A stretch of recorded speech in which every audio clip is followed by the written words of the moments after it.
Dajte slavu ljudima i svecima, klanjate se imenima koja su prah.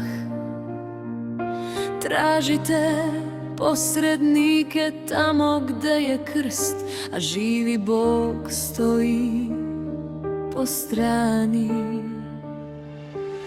Usta govore verujemo, ali kolena se savijaju pred stvorenjem.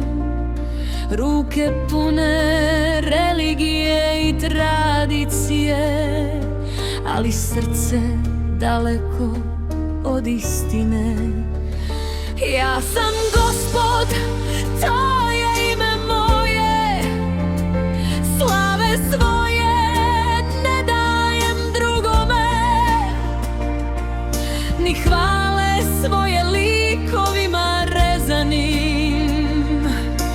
Govori Gospod nad vojskama, jer jedan je Bog, jedan je posrednik između Boga i ljudi, čovek Hristos Isus.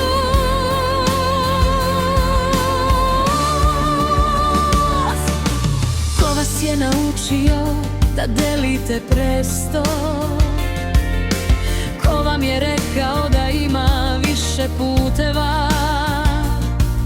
Jer nema drugog imena pod nebom datog ljudima koji bismo se spasli.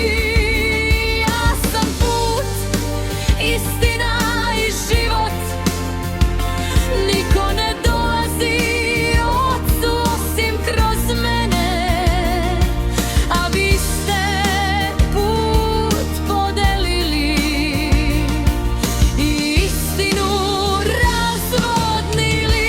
Dolazi dan kada će pasti slike i ikone, kada će se svako koleno saviti i svaki jezik priznati da je Isus Hristos Gospod. Ne pred svecima, ne pred ljudima, ne pred delima ruku čovečih.